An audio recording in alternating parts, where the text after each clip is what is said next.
शायद भाई ये पाकिस्तान चैंपियंस ट्रॉफी की तरफ भी बढ़ रहा है और आप ऑस्ट्रेलिया, जिम्बाब्वे, साउथ अफ्रीका में पाकिस्तान ने जो वाइट बॉल क्रिकेट खेली है, पाकिस्तान अपने मैदानों पर चैंपियंस ट्रॉफी के लिए उस मुहिम का आगाज़ करेगा। अभी स्क्वाड का ऐलान नहीं हुआ। इस जो माजी करीब की कारकर्दगी है उसको देखते हुए आप कितने पुरुमीद हैं कि पाकिस्तान कुछ और बेहतर कर सकता है? दिफाई चैंपियन भी है पाकिस्तान चैंपियंस ट्रॉफी का। जहां तक इमरान आपने बात की, अगर आप T20 की बात करते या टेस्ट की बात करते तो मैं कुछ और इस बारे में बताता, लेकिन जो वनडे टीम का स्क्वाड है, मैं बड़े अरसे बाद पाकिस्तान टीम से मुतमईन हुआ हूँ कि वनडे का जो स्क्वाड है वो बहुत वेल बैलेंस्ड है। चाहे मैं बैटिंग देखूँ, मिडिल ऑर्डर देखूँ, बॉलिंग देखूँ, स्पिनर्स देखूं, तो मेरे ख्याल में वनडे टीम से तो मैं बिल्कुल मुतमईन हूँ। हाँ, अगर T20 की बात करते तो आप, हाँ, मैं कहता कि यार मिडिल ऑर्डर में अभी तक वो प्लेयर हमें मिल नहीं रहे जिनके परफॉर्मेंस का इम्पैक्ट होता है, जिसकी परफॉर्मेंस की वजह से आप जीतते हो। तो मेरे ख्याल में इस वक्त जो वनडे स्क्वाड हमारा पाकिस्तान टीम का है, मैं ऑनेस्टली मैं अपनी टीम को फाइनल में देखना चाहता हूं चैंपियंस ट्रॉफी में। लाला, बस एक थोड़ा सा जो सेटबैक साइम अयूब की अनअवेलेबिलिटी का हुआ है, अब खबरें ये हैं कि खुशदिल शाह को कंसिडर किया जा रहा है एंड बाबर से ओपन करवाने की बात हो, बिकॉज साइम अयूब जो है वो हमें सिर्फ ओपन करके नहीं देते, सिर्फ बैटिंग नहीं करते, बॉलिंग में भी हमें जो है वो हेल्प आउट करते हैं इन द मिडिल ओवर्स। तो क्या खुशदिल शाह अगर इस रिप्लेसमेंट पे बैठते हैं, do you think that this is a good option and Babar से ओपन करवा लें आप इन्हें?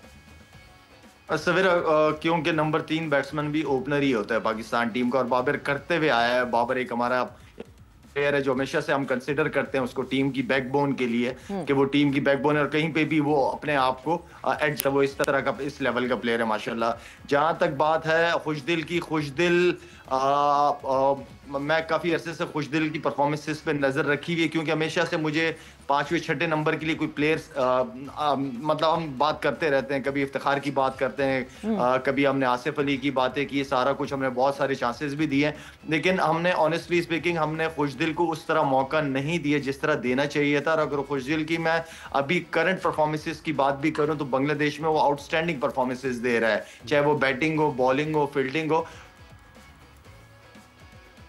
शायद देखिए आवाज़ का कोई मसला हुआ है, डिस्कनेक्ट, शायद कोई तकनीकी मसला है, ऑडियो नहीं आ रही है। हम कोशिश करते हैं, या मे बी कॉल आ गई है फोन के ऊपर, जिस पे जनरली यही होता है कि कॉल आ जाती फोन के ऊपर, सो ऑडियो का मसला हो गया। एंड जिस तरह हम बात कर रहे हैं खुशदिल शाह के इंक्लूजन की, हाफिज, मतलब एक सैनिटी वाला डिसीजन तो लगता है। ये भी हो सकता है ना कि अब जैसे कि बुनियादी तौर पर तो चीज़ें हिल गई ना सवेरा, के पाकिस्तान के जो इस वक्त जो दस्तियाब और सबसे बेहतर खिलाड़ी थे, लाला आप दोबारा ज्वाइन कर चुके हैं शायद साहब, आप कंटिन्यू, जी आ रही आप कंटिन्यू कीजिएगा। आप अच्छा, मैं तो बात कर रहा था, सॉरी, तो मुझे नहीं पता क्यों आवाज़ कट गई थी, लेकिन मैं समझता हूँ कि इस वक्त आपके पास बेस्ट ऑप्शन और जो करंट परफॉर्मेंसेस खुशदिल की है, तो मेरे ख्याल में वो लड़का डिजर्व करता है, लेकिन प्रॉपर चांस दे सवेरा। जिस तरह आपने औरों को चांस दिया है, इस तरह उन प्लेयरों को चांस दे जो इतने अरसे से परफॉर्म करते हुए आ रहे हैं डिफरेंट लीग्स के अंदर, डोमेस्टिक क्रिकेट के अंदर।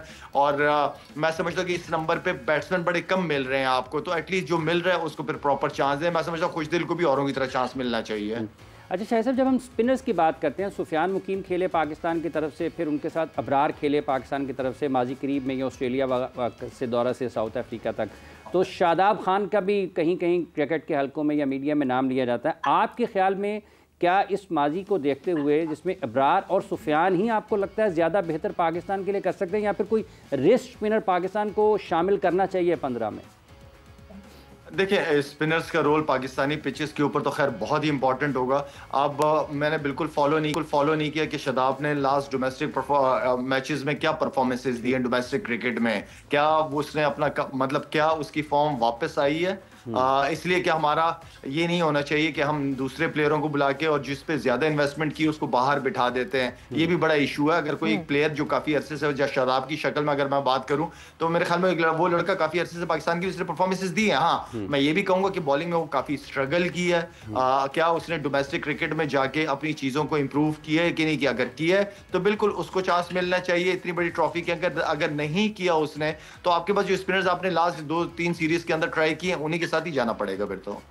बिल्कुल बिल्कुल ठीक है लाला, thank you, thanks a lot for joining इन।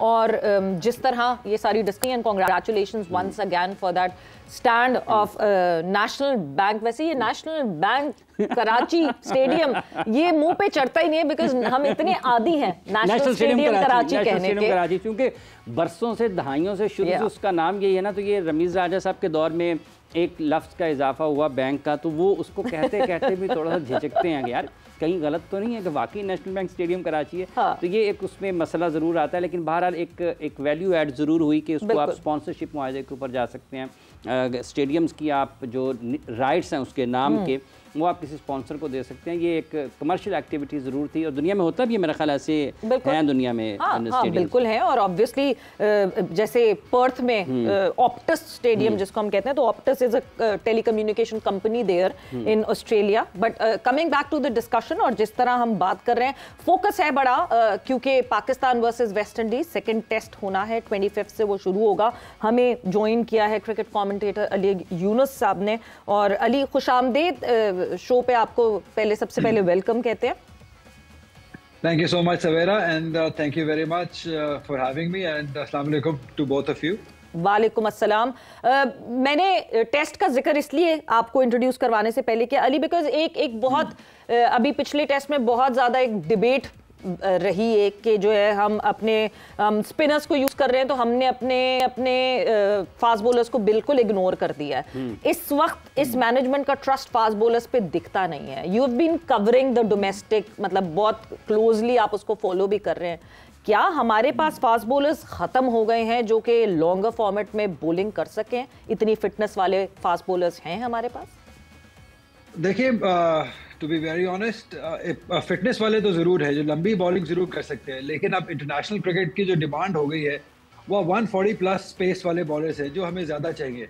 अभी हमने एग्जांपल हमारे सामने है, जिस तरीके से बॉलिंग की है खुर्रम शहजाद ने, ये लॉन्गर फॉर्मेट की बॉलिंग करके ही आए हैं। मोहम्मद अली एक अनदर एग्जांपल है जो कि लंबी फॉर्मेट बॉलिंग करके ही आए हैं।